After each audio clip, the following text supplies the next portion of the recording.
आइए आज हम डेंजल वॉशिंगटन के जीवन के उन 10 कमाल के नियमों पर एक नजर डालते हैं जो असल में ग्रोथ का एक पूरा ब्लूप्रिंट है। तो शुरुआत करते हैं इस एक पावरफुल आइडिया से कि दुनिया का सबसे खतरनाक नशा है आराम, मतलब कंफर्ट जोन। सुनने में तो अच्छा लगता है ना, पर असल में ये वही जगह है जहां ग्रोथ आके ठहर जाती है। तो सवाल ये उठता है कि एक मकसद भरी और ग्रोथ वाली जिंदगी के वो क्या कोर प्रिंसिपल्स हैं। ये 10 नियम जिन्हें हम समझने जा रहे हैं असल में एक सफ़र की तरह हैं। और ये सफ़र कहीं बाहर से नहीं बल्कि एक ही जगह से शुरू होता है, हमारे अपने मन से। तो पहले सेक्शन में हम अपने अंदर की दुनिया को जीतने पर फोकस करेंगे। मतलब वो सारी लड़ाइयाँ जो हमारे दिमाग और हमारी सोच के लेवल पर होती हैं, पहले उन्हें जीतना है। और यही है सबसे बुनियादी आइडिया कि जिंदगी में हमें रोकने वाली कोई और चीज़ नहीं सिवाय हमारे अपने दिमाग के। जो बाहरी रुकावटें हमें दिखती हैं ना, वो असल में हमारे अंदर की सोच का ही तो एक आईना होती हैं। यहाँ एक बहुत दिलचस्प बात सामने आती है और वो है तुलना का जाल। इसे डिप्रेस्ड होने का सबसे आसान तरीका भी कहा जाता है।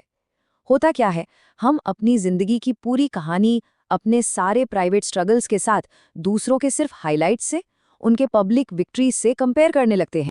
इसी से जुड़ी दो और बातें हैं जो एक साथ आती हैं। पहली ये कि हर किसी को खुश करना नामुमकिन है, और दूसरी दूसरों की राय की परवाह करना एक ड्रीम किलर की तरह है। मतलब साफ है, अगर हम हमेशा दूसरों के जजमेंट के हिसाब से जिएंगे तो आखिर में हम खुद को ही कहीं खो देंगे।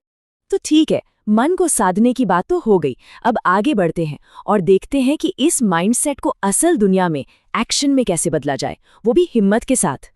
देखिए, एक मजबूत माइंडसेट का कोई फायदा नहीं है अगर एक्शन लेने की हिम्मत ही ना हो।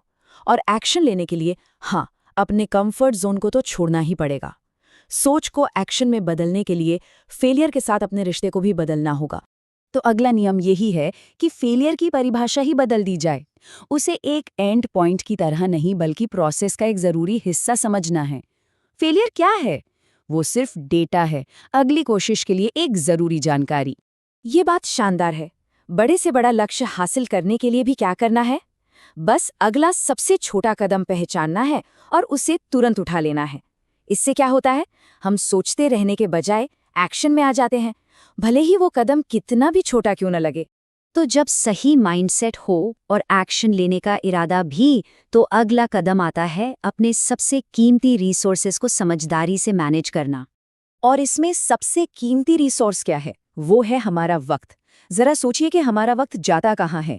जिम्मेदारियों में, ग्रोथ में, फुर्सत में, या फिर फालतू के डिस्ट्रैक्शंस में।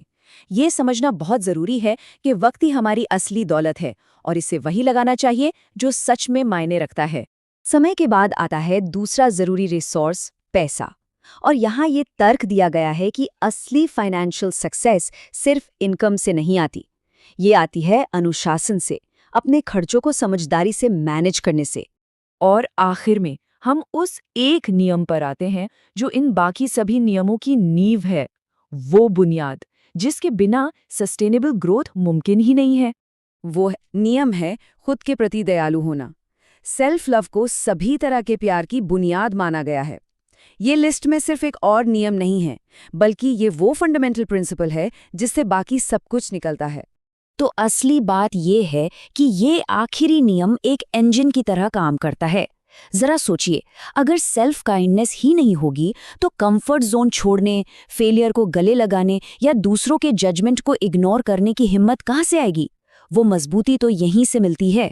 तो इस विचार के साथ इसे खत्म करते हैं। एक आखिरी सवाल, इन सब में से वो कौन सा एक नियम है जिसे अगर आज से ही अपनाया जाए तो सब कुछ बदल सकता है? एक छोटा सा बदलाव जो एक बहुत बड़े ट्रांसफॉर्मेशन की शुरुआत बन सकता है।